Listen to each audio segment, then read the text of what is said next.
We have a special treat today. If you ever saw the musical Cats, you will be absolutely astounded. Thank you, everybody, for coming.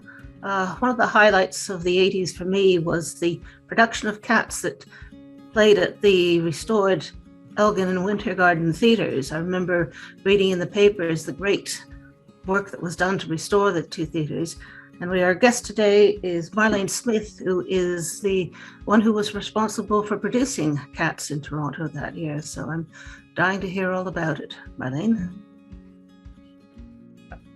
Hi, am I on? You're on. I guess I get asked quite a bit about how come I got in this business. It was quite a while ago. My first show ever was Hair. I actually answered an ad in the paper for a job in the office of Hair. And when I started to find out about it, actually what they were looking for was a group salesperson. And so I thought, well, why not? I had 4 children under 6, we did, so it was quite a handful. I had to find some adult conversation. So I took the job and they put the box off. I'm giving you a very long story short here. They put the box office in our house. So you can imagine, I'm married to a very wonderful family doctor who there was a lot of phone ringing. And by 8 o'clock at night, I'd be screaming, "Don't answer that. That's a hair phone." Box office is closed. Anyway, I carried on, had a great time with that. And then I was lucky enough to get a wonderful, it's become quite infamous apparently, with Godspell, with the original Godspell company, with Marty Short, Andrea Martin, Gilda Radner, Eugene Levy, Jane Eastwood, whom you see a couple of times a night now on wonderful commercials. Victor Garber, who's doing a show out in Vancouver now. They've all, the ones who were really serious about the business stayed in Toronto. They all didn't move to California, but a lot of them did stay here. And we had a great time with that for 14 months. And then we had a bad, I wouldn't call it a bad run, but they weren't too exciting. Some plays that were being done. And the Toronto Star critic is a friend of mine, Gina Mallett, phoned one day and said, "This was the worst week ever of theater." And I got blamed a lot for calling them dreary prairie plays, because there wasn't anything too exciting happening. It happened to be a bad month or two. Anyway, she's the one that said to me, "Oh, go get the Elgin and do Cats." And I said, "Oh yeah, sure." But I had a lot of denial about the whole thing, saying it'll never happen. That theater hasn't been open for 40 years. Etc., etc. And besides that, it's owned by the government and you will never get in to see the culture minister to discuss it. Well, as it turned out, the culture minister, Susan Fish, not to my knowledge, I had no idea. She'd seen the movie, or at least the play, twice in New York and loved it. So I spent about 2 minutes with her. Well, she said, "Sure, do it." So I thought, gee, that wasn't so bad. I can try that. Then we ran into a problem that in those days, they didn't give royalties to shows that were actually running on Broadway. We always got them here after or once they started touring. So that was more than a challenge, I might add, but I did get to meet all the Schubert VIPs and whatnot. And I think they realized it was such a hit. Why not? I mean, I don't know why they decided, but anyway, we actually were the first ones to get rights to do that. So the whole city was unbelievably excited. I mean, even I was shocked. I knew it was a treat and a good idea, but they did put in some rules, so to speak. I guess the first one was we had to match every American with a Canadian, which meant the whole thing would be completely Canadian, which was actually quite wonderful. And so we had to start there. But first of all, we had to audition. And auditioning was just wonderful. So much fun, so much fun. Because the guys from New York actually would just take a look at somebody that walked in and said, oh, there's a Grizz, or there's Bomblerina. Everybody calls them by their cat's name. So it didn't take too long, but it was a real eye-opener for me, because all the dance studios and whatnot that go on in the city,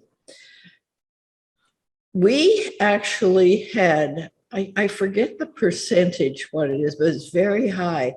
All the kids that got the original cast, maybe 60%, I don't know, were from Canada's Wonderland. And I thought, how can this be? These kids are such fabulous acrobats and everything, and they're all up in Canada's Wonderland. And it took us a while to get a Grisabella, because it turned out she was so nervous about the audition. She sang for 2 days solid, and she went quite hoarse in the audition. But they knew. I mean, it's so funny the way you pick it all up. And I don't know how many of you, probably quite a few of you, saw Cats, because it did run for a long time. The two that do Rumpelstiltskin, who do the cartwheels and everything. I mean, it was an amazing. We actually also crossed Canada. A little bit of a publicity stunt, I might add, but we really did have to have a really good look for all the cast. But we ended up only with one that was not living in Toronto. The second one actually did, but he was doing a show in Montreal. But everybody was here.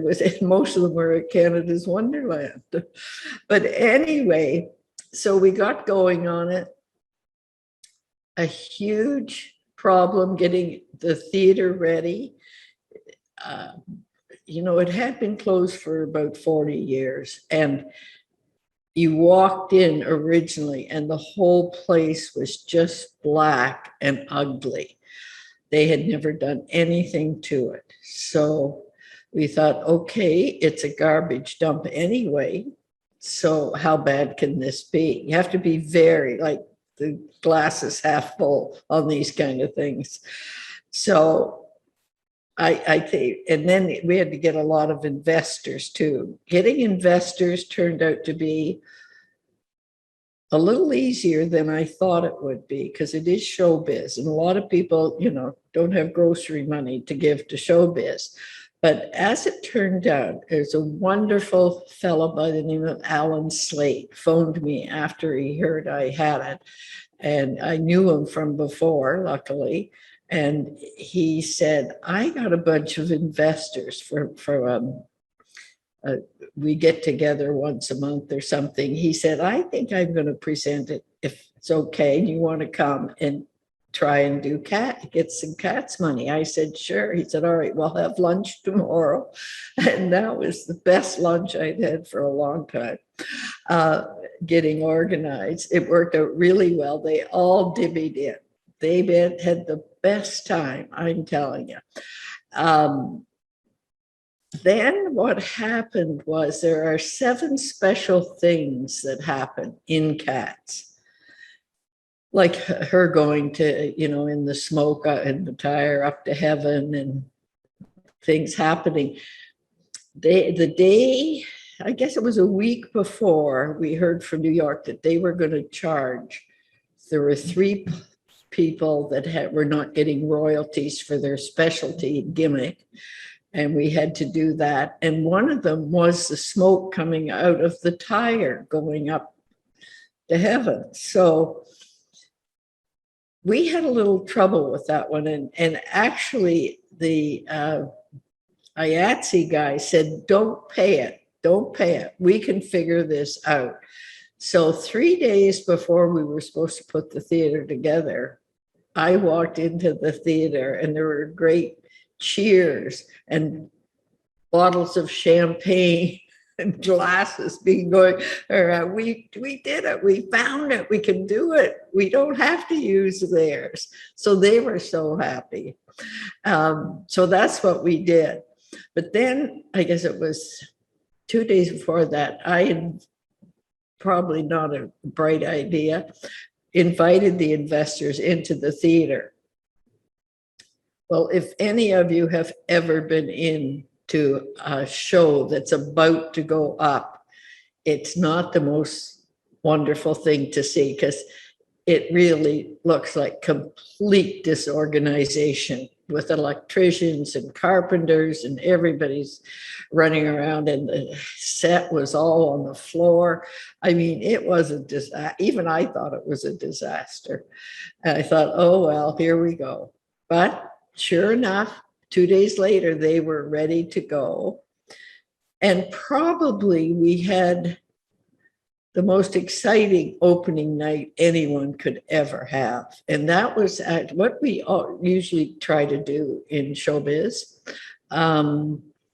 The night before the first preview, we invite everybody who has worked on the show and to come in and see it. And they went crazy. They just couldn't believe it.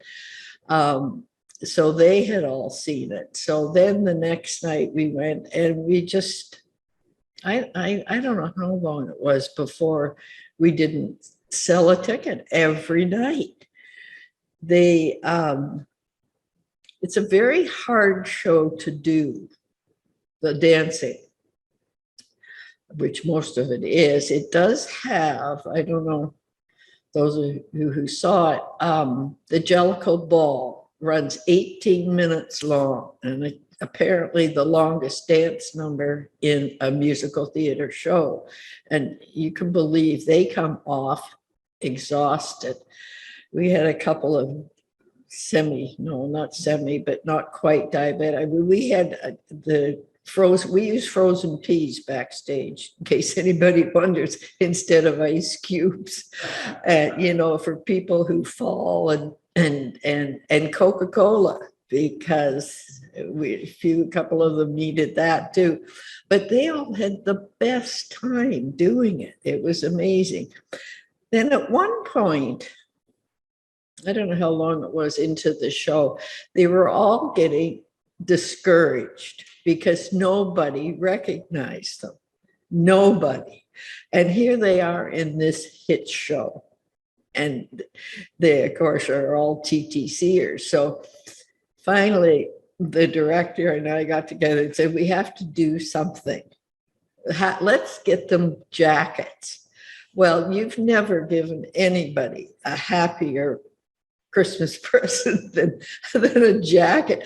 Every night they'd come in and say, yeah, I wore my jacket. TTC, are you in the show? How'd you get that jacket? Can we get one? They were so happy that somebody recognized them. I mean, it was another lesson for me. I can tell you that it's very important to be recognized. And then I think I don't know, I guess we were here a couple of years. Then the government took a really good look at the theaters, because we didn't touch the Winter Garden upstairs.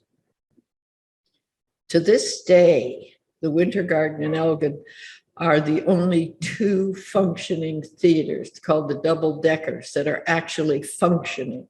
I think there were 3 or 4 others in the world, but none of them are functioning now.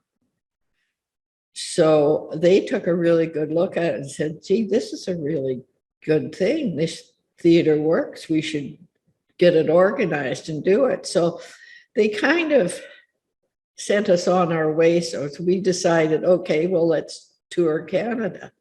Most of the cast toured.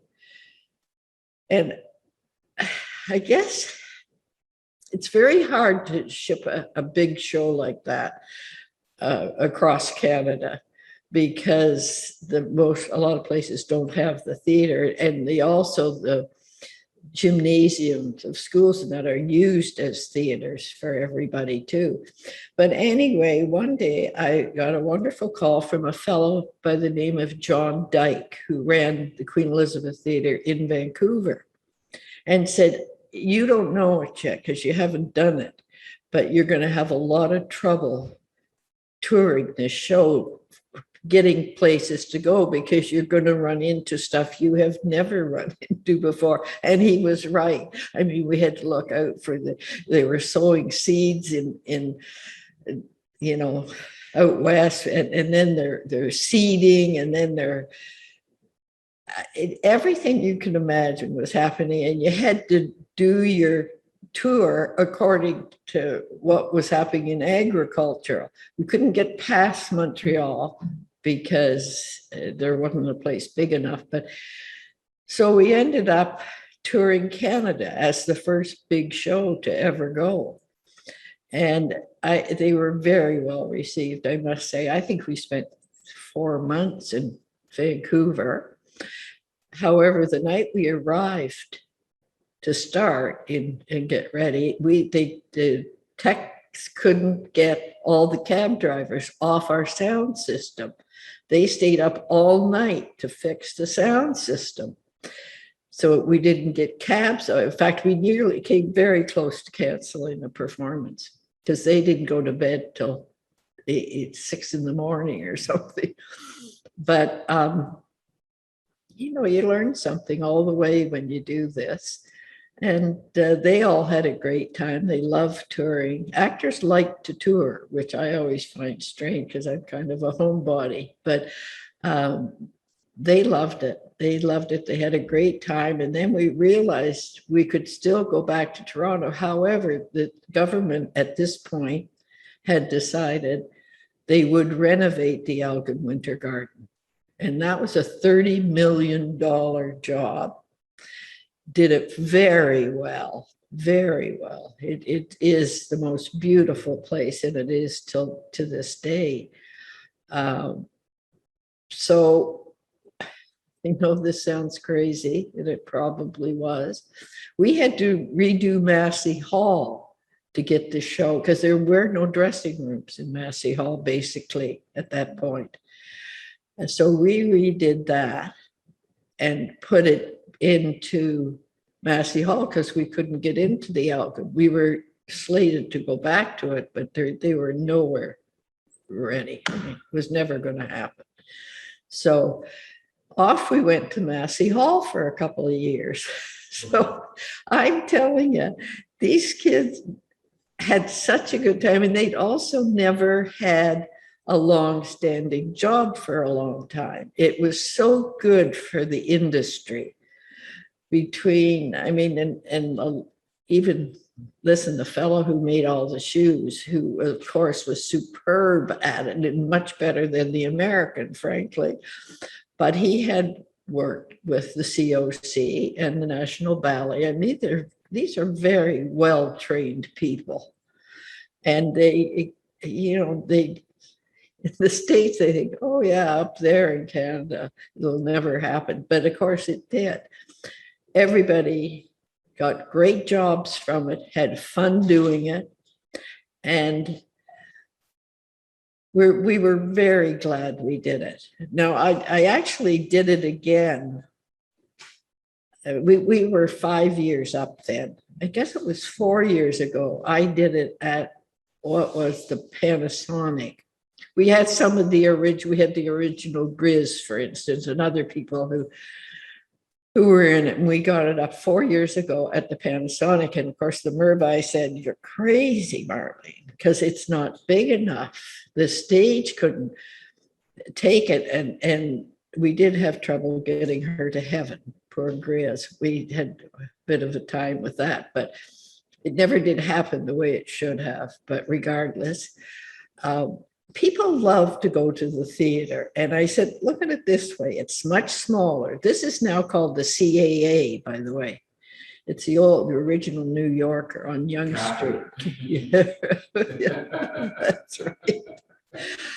But I look at it, the cats can run up and down the aisles all night long and people will love it and have a good time. So we actually got, I shouldn't tell you why, but anyway, I think we lasted 4 months, and then Andrew Lloyd Webber got his nose into it. So we just got out of there, but it did very well there too, and it was fun. Again, others come from away. I don't know that anything has lasted that long. But I learned a lot from it. Would I ever do it again? Probably, because you know a lot more now than you did then. But there's a lot of work putting up a show, and it isn't for everybody. But I would do it again in a minute. And I actually ended up running once they got this Elgin Winter Garden organized. I ran it for 6 years and we had a great time with it. And I'm hoping to see, because I am now chair of the Theatre Museum Canada. I'm hoping we're going into the Winter Garden and Elgin. We're in negotiations. It's a little slow, but the Heritage Trust owns and runs it now. So we're treading lightly, but I think it's going to happen. And we had Christopher Plummer as our honorary patron because he's been there a couple of times. And we had a do there the other day with Canada Post to announce his stamp, which turned out to be gorgeous, absolutely gorgeous. And we'll try to do some more good stuff with the history of theater in Canada there. Whether it happens or not, who knows? But I enjoy doing it. I love doing musicals. I'm not big on the dreary prairie plays, but you have to have them anyway, because that's what keeps the world going around. Now, do you want questions? Yo. I surprise you. No. People on the studio out there in Zoom land, does anyone have questions? Yeah, I do. Okay, just say your name and then Susan here. I just remember some of the stories about when they were renovating it, how they found the original soundboard, mixing board, and also some of the original decoration were beech leaves. Here. Okay. So I'll just repeat that. Susan's asked when they were renovating, they found the original soundboard. What was the other word, Susan? Some of the original decoration were beech leaves. So there was a call gone out to the people of Toronto. If you have a beech tree, can you give us some of your leaves? Oh, beech tree, the original beech tree from Cat. Oh, from okay. Do you remember that? The original soundboard, the original beech tree? It's actually, I don't know, did I have it on Cats? But they do have a very miniature museum up on behind the Winter Garden on the way to the dressing rooms. There is a museum of all the old equipment up on the floor behind, in the seventh floor, which is really where the Winter Garden is. We tried to put another show in, the one which one was it anyway, not too long ago, a couple of years ago, and we couldn't do it because that back wall in the Winter Garden is brick, and there's no way. The state, you know, don't forget, it used to be an old vaudeville place. So, and the orchestra pit takes 4 people in the orchestra. So and the back wall is brick. You can't move it. And we just couldn't, no matter what we tried, we could not get the show in there. And it was actually a show about Northern Dancer, the horse, which would have been fun. So, you know, some things you try and some things you can't get by it. So Marlene, one thing you're leaving out is one of the, I actually thought was an amazing show. Unfortunately, Napoleon. Tell us about Napoleon. You remember Napoleon? Yeah, yes, I do. I don't want to say it was my worst night. No, you know, It was a great show. I enjoyed it. I mean, because it was quite spectacular. It was a great show. We had, and oh gosh, I hate to tell you, the 2 boys that wrote it are just adorable. They're so cute, so nice, so young. And we had a great time. And they came in to me one day in the office and said, we've got a show about Napoleon. And I said, oh, that's nice. You know, tell me about it. So anyway, I said, you know what? I had just seen War and Peace at the Shaw, which I hated with a vengeance because they used puppets for soldiers, which just drove me crazy. I really, the staff you can have here, what are you doing with puppets? So I went into a bit of a rant, actually, and said, you know what, today's not a good day. Maybe you should come back in a while and I'll calm down a bit. So they waited, I guess, about 2 months and worked on the show some more and came in one day in their tuxedos, tails, and a bottle of wine and said, okay, now do you want to hear about it? And I said, okay, start. It was terrific. The authors had trouble dealing with, you have to know when you do a new show like that, the author has a lot to say. And not that I love them to this day, but boy, they just had this idea in their head they didn't want to change. And we looked all around for directors, and because they have the choice. I mean, you have to flow with it every now and again. And the day, I have to tell you the funny story, we went to see Robin Phillips, and who was at Stratford at that point.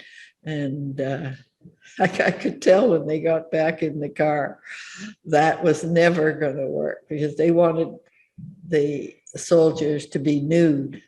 And that was never going to work. So they went onward and upward to the next one, who came very highly recommended, but he was such a handle. By the time we got even through rehearsals, everybody was ready to kill him, and they wanted me to fire him, but you can't fire somebody the week before the show. And it just didn't work out that way. But I did fire him the next day after we opened. London liked it too. JJ, they came to, we got a theater in London. We got another director. Very famous gal who, Francesca, I forget, I think she's at Disney now. Anyway, the 2 boys are doing fine. One works for Disney now, does a lot of their orchestrations for their movies and things. And the other one is up here doing a lot of children's stuff, PBS and whatnot. So they're fine. And we talk about it every now and again because the music was unbelievable. And the sets and everything was so good. But it was also too long. Just to chime your own horn, it was, to me, it was the caliber of Les Miserables. I mean, as a person who saw it, it was quite remarkable. Napoleon. Yeah. And I still remember the scene where Napoleon crowned himself, and you had this amazing altar coming out of the floor with candles coming up. It was truly spectacular.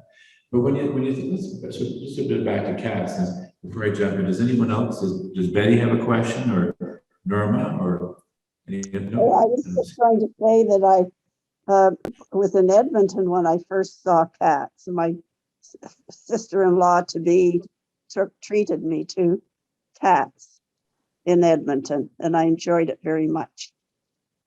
You saw cats in Edmonton. That must have been this. Remember what year that was? What year, Norma? Oh, I don't know. Multiple years ago. It could have been 40 years ago. I don't know, when did it first open? Was she in a gymnasium? Were you in a gymnasium? It was the theater in Edmonton. We did get some theaters, but we didn't get a lot. A lot of them, all that stuff is done in the high school. So Marlene, to your point, I remember the Elgin Theatre when I was 16. I went to see an Asian horror movie there, and it was all black, and it was downtown. But I was big into horror movies when I was a teenager, and it looked, it was an after. Sort of the theater had been neglected, but it was probably a good thing it had been, because then you got to go in there, and it was like a blank canvas for you in some respects. Yeah, yeah. So, who was your most favorite cat? Oh boy. I had a few I was ready to kill, but we actually had one guy, he was in the second group. He was from Montreal, and Madeline, who was the director, and we were there pretty well every night. And then so it was this guy's first night. He'd been in the rehearsal for a bit.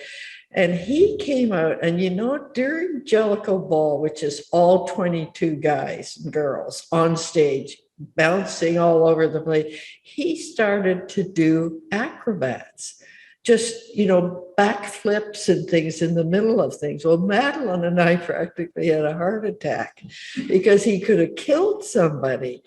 And we soon at intermission, we said, "Don't you ever try that again. That is so dangerous. I can't tell you. Don't do it." So what does he try again? 3 nights later, he did it. So I fired him. I mean, that was so stupid. We had brilliant kids, but we did have a couple of dumb ones that just wanted to show off. They were all fun. I was sad when the first couple of them left. One was just thought she wanted to get married, so that's what she dropped from the show. But no, they were a really good bunch. That and the Godspell group were amazing because they all got along so well, had fun. And we did a lot of things during Cats too, because it was, the height of AIDS, and we decided to have a Cats quilt. So every Wednesday at matinee, day in between, and Saturday and Sundays, we'd all go down to the lounge and sew the quilt and have some fun doing that. One of the guys it was the fellow, the dresser, that had designed it, named Michael Boncoeur, who we call Bonkers, but had got murdered, which was sad, I must say. But we got the quilt finished, and the quilt went with the other quilts on tour. So as long as you can have a company that gets along, nobody's ever perfect. There's always somebody, but it's something they learn. You have to get along. You're on stage with them every night, so you better. Where's the quilt now? I don't know where that whole quilt went. There was a whole bunch of them. Did Casey House get it? I don't think so. Okay. I think I would have known if it went to Casey House, because the guys that had sewn it would have known. I don't think it's there, JJ. Okay. I'll just remind everybody. So just to remind everybody, it was in the 80s, there was a quilt project, and that's for people who had died from AIDS. And so essentially family members and friends created these, and there was thousands and thousands of them. Yeah. And I think, I recall seeing images of the Washington DC Mall where I think they spread it out there. Is that correct? I think I remember vague memories of that. But maybe it was Central Park. It was somewhere very vast and large in mind. That's quite far. So did you have a favorite song? I think that's it. Well, it would not be memory. Every time I walked into a bar, no matter where I went, I don't know if it was just coincidence or what, but they'd start playing. I think it's the Jellicoe Ball. Right. Because the dancing goes with it, and it really is spectacular. No, you try not to get favorites. You do sometimes, but you because you're also company manager, which is like being the mother to everybody. More so even the Godspell kids too. I mean, I still am in touch with most of them. And they become families. That's what it is. You live with them forever when you have a long run. So there's nothing you can do but get along.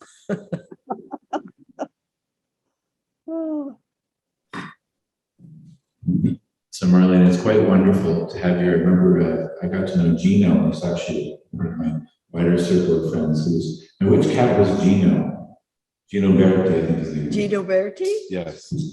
I think he did 2 or 3 because he was a dance captain too for a while. And he's great. I have more fun with him in auditions. Oh boy, some of the comments that we do. You do wonder sometimes why people audition. Like, yes. What were you thinking?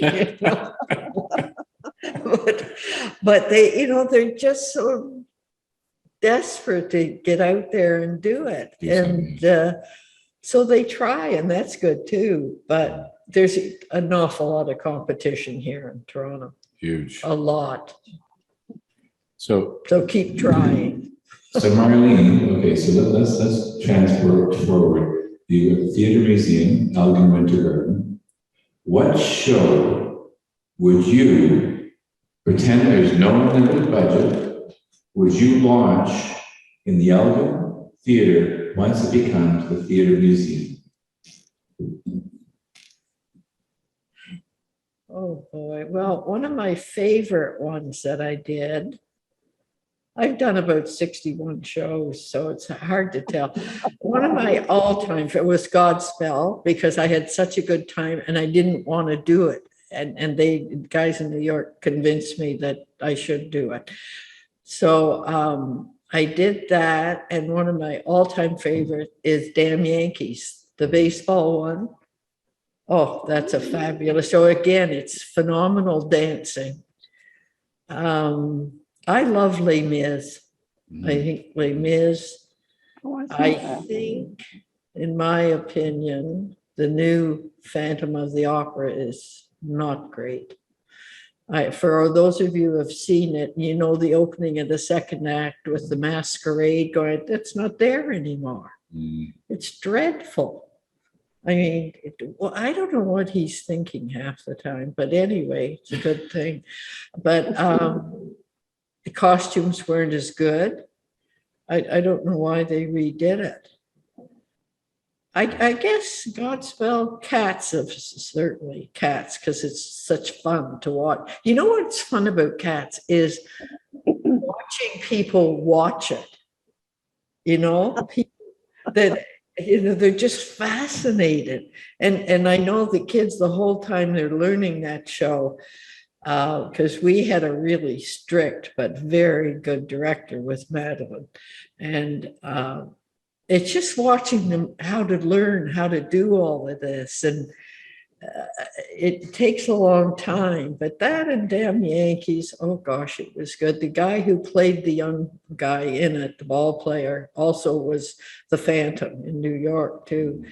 And we actually had to go to start rehearsal and we didn't even have a lead. And I don't think I'd ever want to do that again because I'd never be so lucky. But the guy was doing it with George Abbott, who wrote it in New York, and they were finishing Sunday, and he got on a plane, and the agent kept saying, "Don't worry, trust me, he'll be fine." And he was more than fine. A kid by the name of Davis Gaines.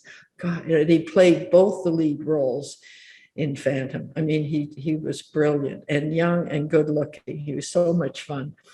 So, that's what makes shows happy. Hey, if you don't like it, don't do it. Well, thank you, Marlene. Listen to you for hours. Maybe we'll have you come back again when you open the theater museum. Yeah. But now we pass it over to Susan Johnson to tell us what we're in for next week. All right. Thank you, everyone, for coming.